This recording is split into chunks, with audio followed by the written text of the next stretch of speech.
It's now time for your favorite in-depth basketball show with the myths, the legends, Nard Dogg and Raindrops. Goulet!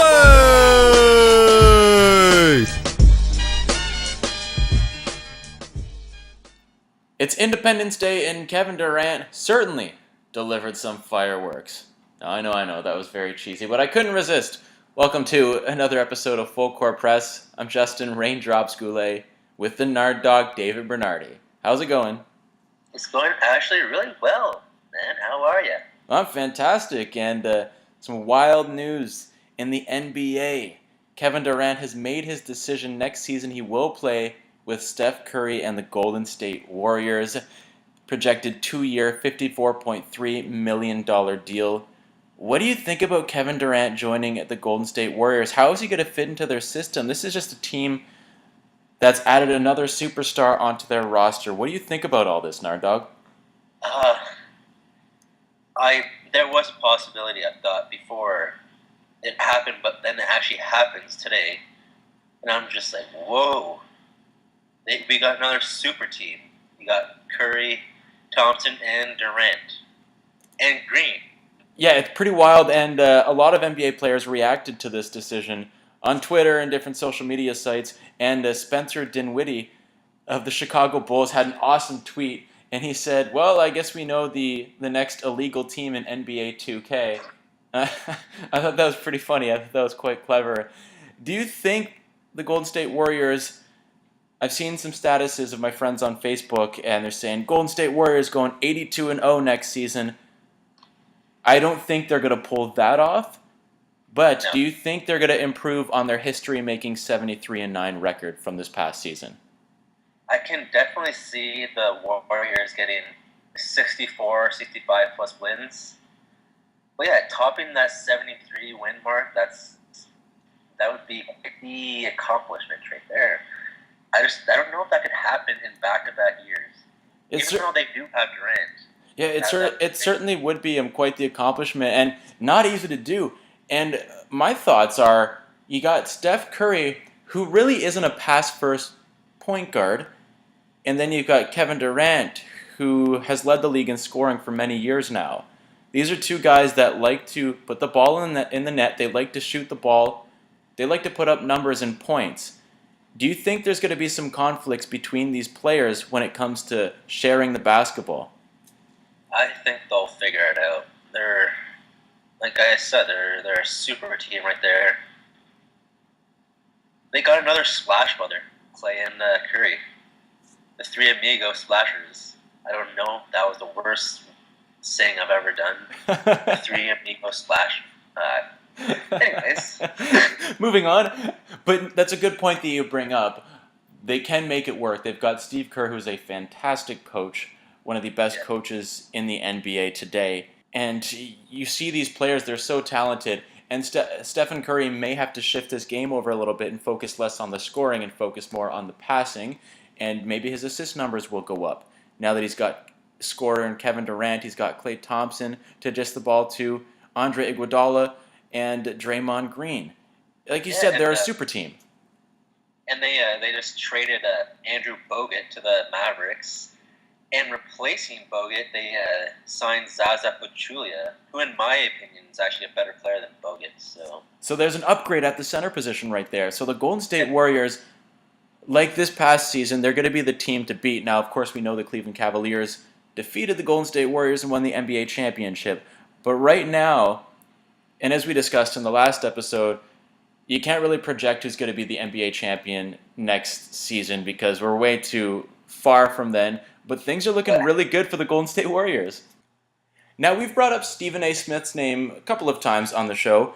And Stephen A. Smith, about Kevin Durant, he says that KD has, in a way, jumped on the Golden State Warriors bandwagon. He's joining a team that beat his team in the Western Conference Finals. Now, he was on the cusp of an NBA Finals appearance with the Oklahoma City Thunder, and he was already playing with a contender.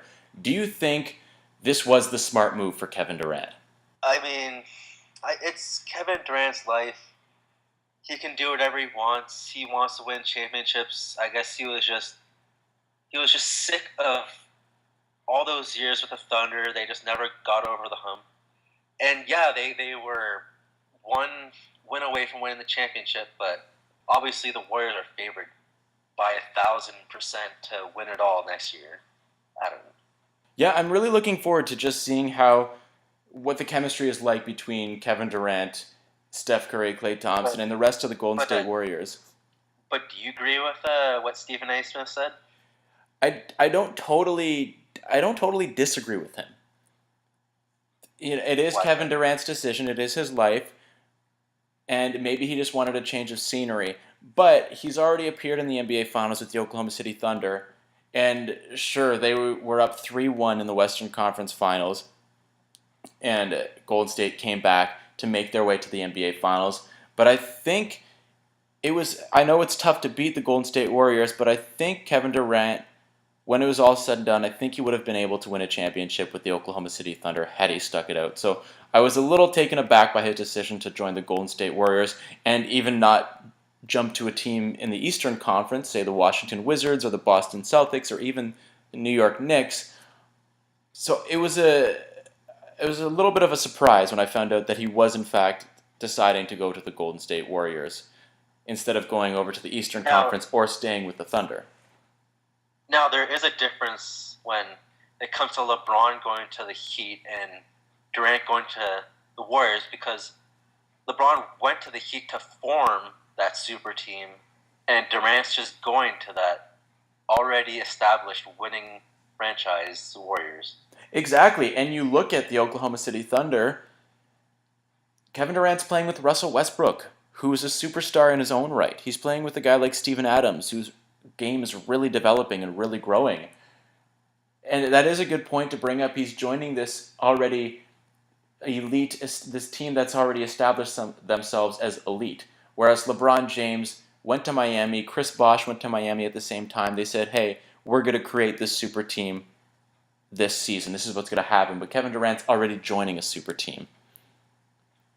It kind of sucks. Yeah. It's a little confusing.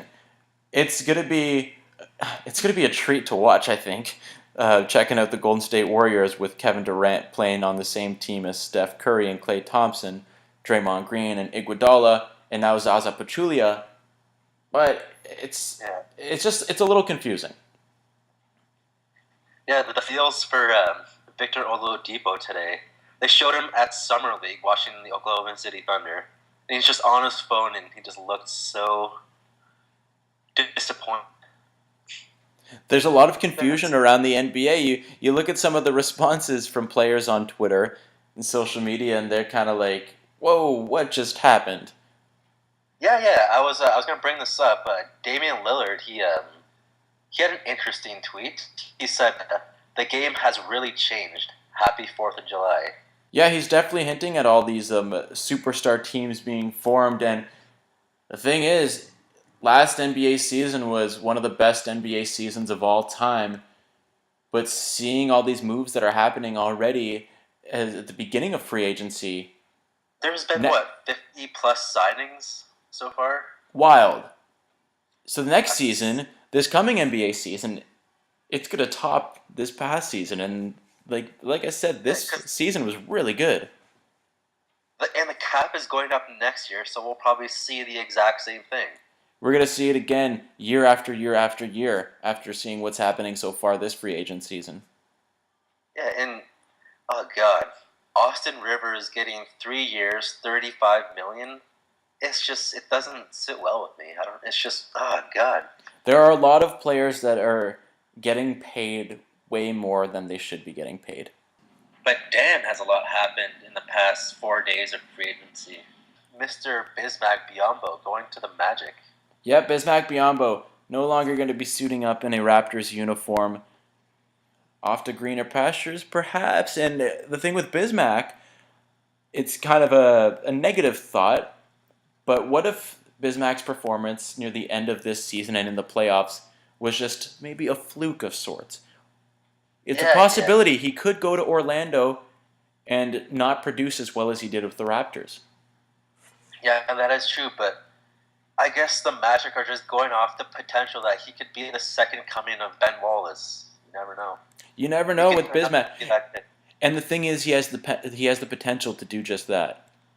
And the thing is, if he actually plays with his potential, and they just got Ibaka, that front court is going to be devastating for any player to drive into.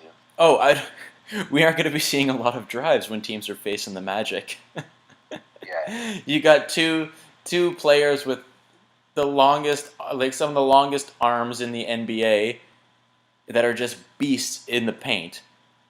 Yeah, they could be insane. You never know. Yeah. They also signed Jeff Green. They just went off. They gave Evan Fournier that big contract, $85 million. But here's the thing: maybe Evan Fournier is gonna blow up. He's gonna be taking all these shots with the Magic. So we'll see with that team. Who knows what's going to happen with the Orlando Magic? They could be going back to the glory days, you could say, of when they had Shaq back in the 90s when Shaq first came into the league. Yeah. And how about Boston getting Al Horford? I think Al Horford's a good fit for Boston. Yeah. And they're... Do you think they are ahead of the Raptors now, or are they still behind? I think even with Al Horford, and this just may be the Raptors fan in me, but kind of trying to take that out of this, I think the Raptors, although they did lose Biyombo, which is a blow to the Raptors, I think Toronto can still take the Atlantic Division. It's not going to be easy, and Boston will finish. Boston is going to be close. I think Boston's finishing second in the Atlantic Division, but I believe that the Raptors can still get it done and take the Atlantic Division crown. Now, there was talks at that meeting that Boston had with Durant that Durant was potentially going to the Celtic, and yeah, they would have been the best team. Or no, not the. I don't even know, but they would have been the best team in the Atlantic Division. Well, if they had Al Horford along with Kevin Durant, even without Al Horford, I think you throw Kevin Durant in a Celtics jersey. That's when the Celtics overtake the Raptors and take the Atlantic Division. Yeah. And some other moves happening in the Atlantic Division. You look at the New York Knicks. Joakim Noah, Derrick Rose, Courtney Lee.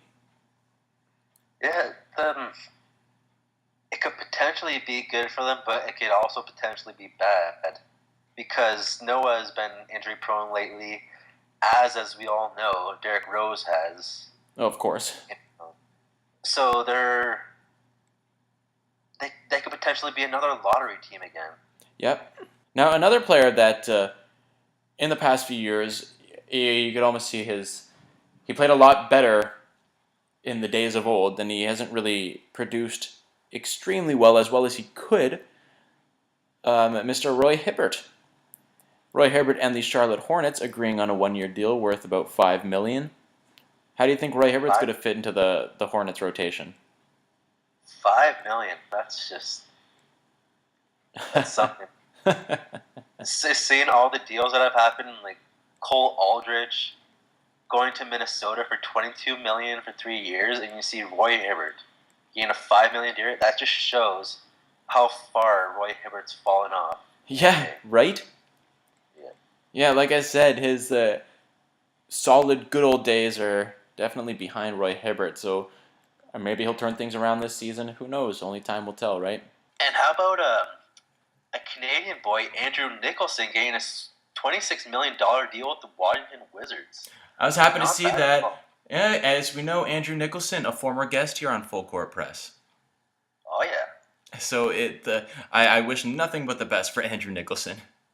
And fellow Canadian, Dwight Powell, re-signed with the Dallas Mavericks for $37 million. And yeah, Nicholson and Powell got contracts that you'd say, what? But I don't know, it's nice to see these Canadian boys making that money. Now, if only those two could play for Team Canada, that would be great. And I just want to bring this up, the Canadian basketball team. It's a couple weeks away, and they got a chance to qualify for the Olympics for the first time since 2000, when Steve Nash brought them to Sydney. And you got guys like Wiggins not playing, Stauskas not playing, Dwight Powell not playing. and Nicholson. But then you got Corey Joseph, veteran, who just went to the conference finals, played 2 Game 7s in the playoffs, so he's barely had any rest.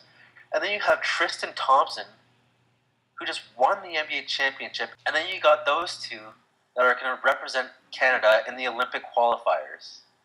Now, I don't understand Wiggins' excuse. Stauskas is too busy being on TSN.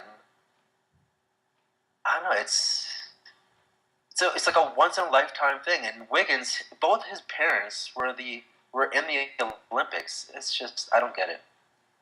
It's a head-scratcher, isn't it? Stauskas is just, I don't understand that guy.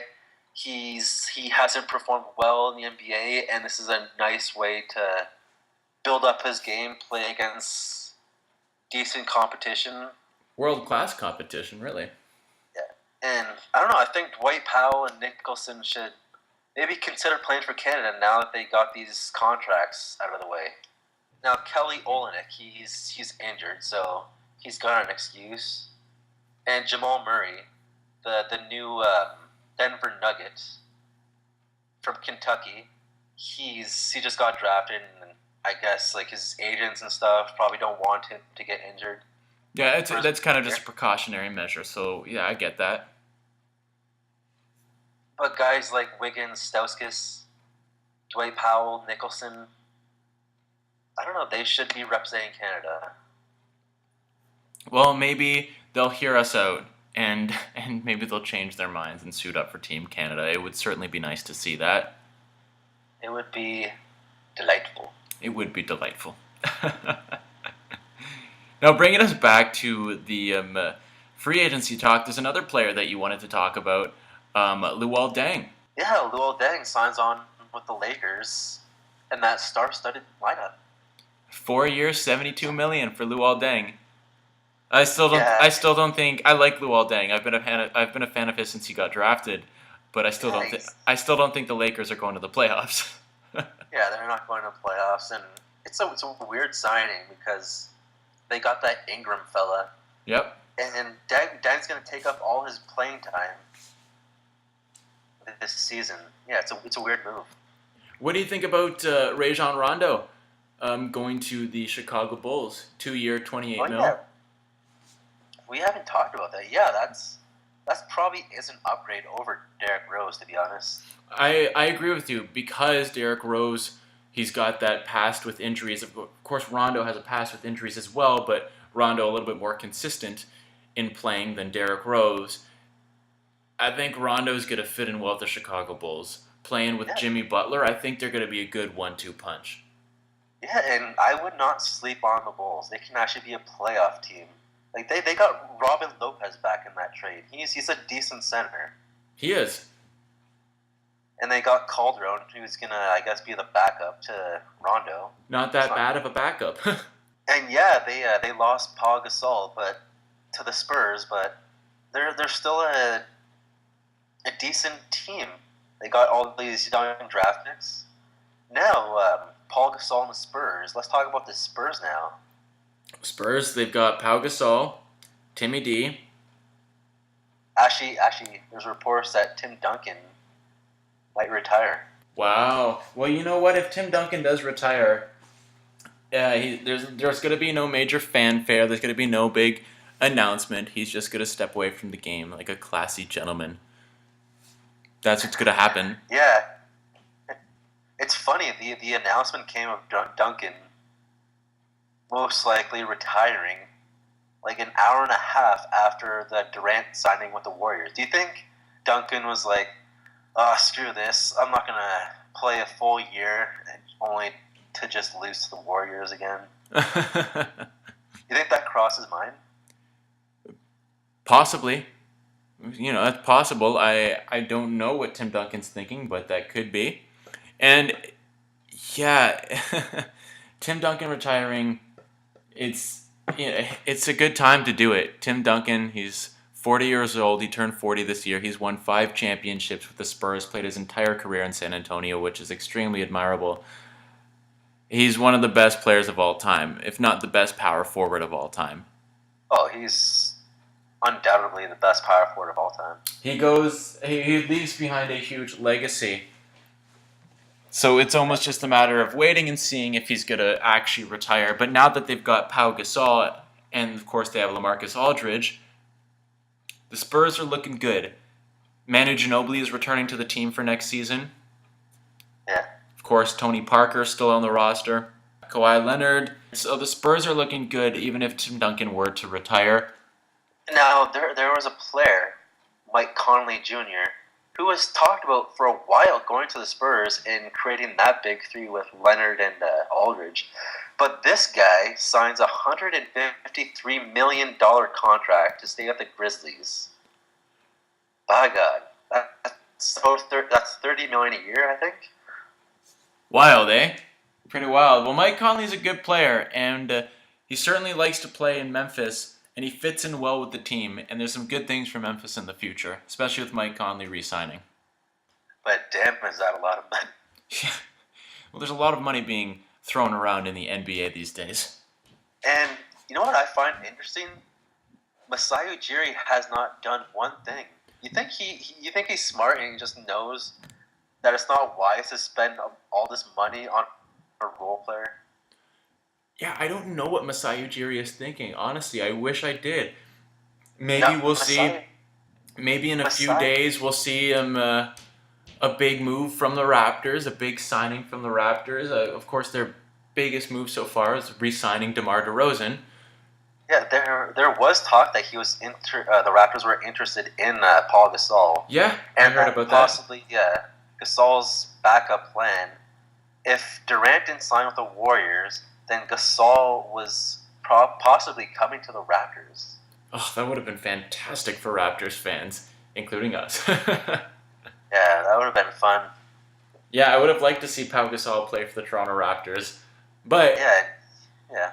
You know, that's not how things worked out. So I am looking forward to seeing what Masai Ujiri has up his sleeve, and maybe the Raptors aren't going to make any major moves. Who knows? But seeing all these contracts, these big contracts getting played out, it makes Terrence Ross's contract look so little that his contract is basically tradable now. Yeah, it really is. And maybe the Raptors, that's a move that they're going to do. They're going to trade Terrence Ross, which I know you'll be very happy about. Be a top team now, they have to make a trade for a star. Mm-hmm. And I was thinking, DeMarcus Cousins, he's most likely very unhappy in Sacramento. They just lost Rondo. And it just seems like it's just him and Rudy Gay in Sacramento. I don't know. He's probably so rattled right now that he needs a change for sure. To get Cousins, it'll take some draft picks. It'll take Valanciunas. It'll take Ross. Yeah, that's the thing. With DeMarcus Cousins, you wouldn't really have Valanciunas in that picture, I guess, right? Well, I don't know what Masai Ujiri has planned, but he's probably working on something. Oh, he's a very sneaky GM. He never lets things out to the media. Very sneaky and very smart. And one last name to wrap up that free agency talk. Today, Dallas Mavericks signed Harrison Barnes to a 4-year deal worth $95 million. Craziness. Wow. And as we've said many times, the money is being thrown around in the NBA. Harrison Barnes, is he a player that's worth that much money? I know you're a big fan of his. Yeah, I'm a big fan, but as we saw in the finals, he struggled a lot. I did not think he was going to get a contract like this, but after seeing all these contracts being thrown around, I guess it's just what it is. It is what it is, and coming to Dallas, replacing Chandler Parsons, and Chandler Parsons is going to Memphis to play alongside Mike Conley. So I think Harrison Barnes is a good replacement for Chandler Parsons. Yeah, and we shall see. The Mavericks also re-signed Darren Williams to a 1-year deal. And they got Bogut. And I think Dirk is going to stay in Dallas. Yeah, or maybe Dirk turns heads and he signs on with the Warriors as well. Oh, if Dirk Nowitzki signs on with the Warriors, all right, everybody's signing with the Warriors. That's what's happening. If Dirk signs on with the Warriors, I know that we say it's too early to project next season's NBA champions, but damn, if Dirk Nowitzki signs with the Golden State Warriors, give them the championship right now. Or, if he does do that, maybe there's just too much star power in the team and they crumble and fall. Who knows what's going to happen? Yeah, that is true. Pretty wild. Now, we were talking about free agents moving around, players staying with their teams, going to other teams. There's a lot of young blood coming into the NBA because the NBA draft has passed. And we're talking about free agency right now, but that's the hot topic in the league at this moment. But not too long ago was the NBA draft. And of course, Ben Simmons going first overall, the second Australian #1 pick after Andrew Bogut, a new Dallas Maverick. Ben Simmons going to the Philadelphia 76ers. Of course, no big surprise. He was obviously going to be the first overall pick. So no shocker there. The Toronto Raptors, they picked up Jakob Poeltl. He's the first Austrian to be selected into the NBA. Do you any thoughts on Jakob Poeltl? Now, what I know about him is, I think Masai and the Raptors, they went with the best player available because Jakob Poeltl, that's how you say his name, right? Poeltl? Indeed it is.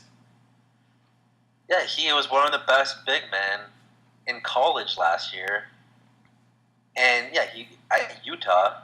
And did you know that he was teammates with Durant, right? Yeah, and they're actually quite close. So yeah, that probably played something into it as well. I wonder if we'll see a lot of Poeltl in the 905, or if he's just going to be brought up right away. I'm not sure. With rookies, with younger guys, it is good to get their feet wet in the developmental system. But maybe he's ready to play in the big leagues. Maybe he's ready to be thrown right in there and play alongside Lowry and DeRozan and JV. I think it was a head scratcher for a lot of Raptors fans because, you think another European player? Oh my God, another Bargnani, another Arujo. Well, not Arujo was Brazilian, but international, I guess. I think Jakob Poeltl is going to be different. I just have a feeling, especially with Masai Ujiri making the pick. I think things are going to be different. And hey, you've already got a great nickname for Jakob Poeltl. Oh, the Turtle? Yeah, Jakob the Ninja Poeltl. I like it. Let's get that trending. Now, directly following the selection of Jakob Poeltl was Thon Maker, who played at Orangeville Prep in Orangeville, Ontario. He's going to the Milwaukee Bucks. And he's another Australian, like first overall pick Ben Simmons. And Thon Maker drafted straight out of high school. That's the first player drafted straight out of high school since Amir Johnson. Any thoughts? Any thoughts on Thon Maker? Because there's a lot of talk about him before the NBA draft. About Thon Maker, earlier in the day of draft day, there was reports that Thon Maker is actually 23 years old. There was I guess a former classmate or something like that who posted a yearbook from a few years ago that showed Thon Maker in it. Well, I've heard otherwise. According to some sources, Thon Maker is actually 19, born on February 25th, 1997. So that's funny, but I believe that is false. Yeah, it's interesting seeing the Bucks make this pick because, as we saw, Antetokounmpo, they drafted a few years ago. They swung for the fences on that one, and he's going to be a really good player. And I guess they're hoping the same thing with Thon Maker. And if it works out, then that's huge. I thought Thon Maker was going to go late first round, early second round, but to see the 10th pick in the draft, just out of nowhere. Yeah, cracked the top 10. Yeah, and he's got some comparisons of Kevin Garnett, which is something. Those are big shoes to fill. And now Thon Maker playing at Orangeville Prep. A Canadian player, Jamal Murray, you mentioned him earlier, drafted by the Denver Nuggets, 7th overall. cracking the top 10, and it's nice to see that. It's nice to see these Canadian players being drafted so early in the past couple of years. It's going to be a really good draft pick for the Nuggets. His coach at Kentucky already said that Jamal Murray is going to be the best player in the draft. That's saying a lot coming from Calipari. Yeah, that is saying a lot. And I think he's gonna fit really well with Mudai and that backcourt there in Denver. So that should be a fun team to see next season. It could be a big change for the Denver Nuggets, that's for sure. And another player I want to bring up is Pascal Siakam that the Raptors drafted with the 27th pick in the first round. I don't know too much about him. He went to New Mexico State, originally from Cameroon. He's a power forward, so maybe if he develops into a strong player, he can kind of fill out that Biyombo role. Yeah, from what I've heard, he's got a lot of motor and hustle. He's like a Tristan Thompson type of player. That's what I've heard. That's a good comparison too, because Tristan Thompson is just getting better and better. He's already a solid player. Now Siakam is probably gonna be stored into the 905 to start the season. Which would make sense. I could see Jakob Poeltl starting on the Raptors roster. Well, not starting, but starting his career off on the full roster. But their second pick in the draft, Pascal Siakam, I could see him joining the 905 just for further development, playing with guys like Bruno Caboclo and Lucas Nogueira. I think that could be really good for him. I'm glad that the Raptors have the 905. I'm glad that they have their own development team in the area so the younger players can interact and learn from the guys who are on the full roster, on the Raptors roster. And then with the 11th pick, the Magic drafted Domantas Sabonis, who was eventually traded to Oklahoma City in that Oladipo trade. Yep. And what do you think of that guy, Sabonis? Do you think he'll live up to his dad, Arvydas? Well, it's always tough to see the son of a player. It's tough to truly say if they're going to live up to their father's potential and their father's playing style, because a good example of that, of course, is Luke Walton. Now, Luke Walton, he's moving into the coaching ranks, but his dad, Bill Walton, was a much better basketball player, and Luke Walton never lived up to what his father did on the court. You could say that. Well, at least we know that Luke Walton's a better coach. Yeah, we know Luke Walton's a better coach than player. That's been evident in that historic Star Wars Warriors. Yeah, exactly. But to be honest, I don't know too much about Sabonis. Yeah, he's similar to Scola. So just imagine a younger Scola. So like when Scola first started in the league. Now, Raindrops, who would you say is the Rookie of the Year? What's your prediction at this moment? It would be cool to see Jamal Murray have a Canadian win Rookie of the Year. Ben Simmons, of course, is a good contender. Buddy Hield. I think Buddy Hield could pull it off playing with the Pelicans. Yeah, and the Pelicans, they just lost Eric Gordon to the Rockets. You know what? I'm going to say my concrete answer on this one, I'm going to say that Buddy Hield is winning Rookie of the Year. Really? Yeah. The man, Oscar Robinson's boy, saying that he's better than Curry. You know what? If the Big O says something like that, I am going to trust the Big O. So We'll see at the end of next season when the awards are handed out if I am correct. Buddy Hield, Rookie of the Year. What about you, Nard Dogg? No, my pick, like when the Lakers first made this pick number 2, I thought Brandon Ingram of Duke, I thought he was going to be the man. He was going to win that Rookie of the Year. He was going to be the best player in this draft. He might actually still be the best. He might turn out to be the best player in this draft. But to win Rookie of the Year, I don't know anymore because the Lakers signed Luol Deng, and that he could potentially take up a lot of Ingram's playing time. And I'm just going to pull off the easy pick and say Ben Simmons with the Sixers. Going Ben Simmons? Yeah. One thing that I like about Buddy Hield is that he was a senior at Oklahoma. And a Yeah. lot of the other players are juniors and freshmen in that top 10. So Yeah. what I do like about Buddy Hield is that he has that experience playing college basketball with Oklahoma. Yeah.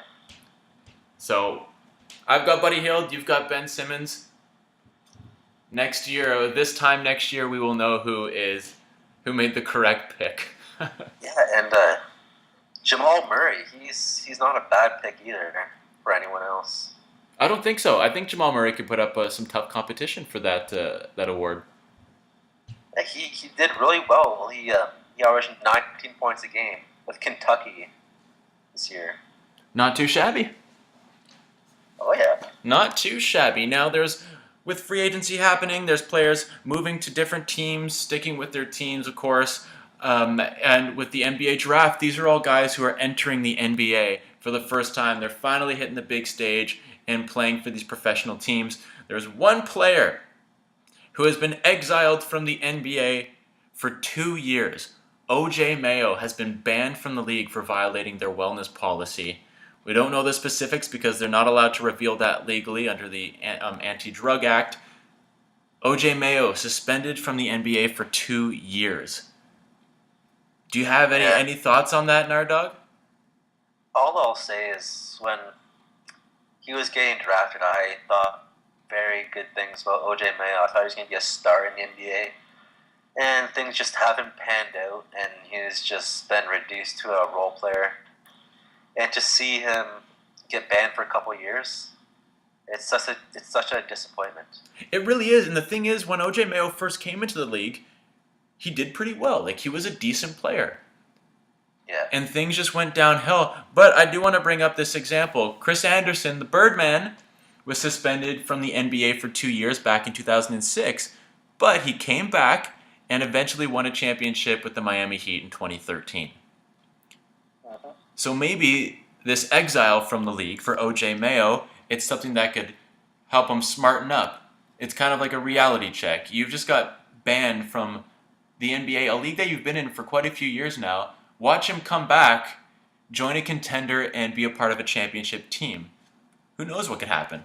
Yeah, I can definitely see that. I could see him being like a J.R. Smith type of player.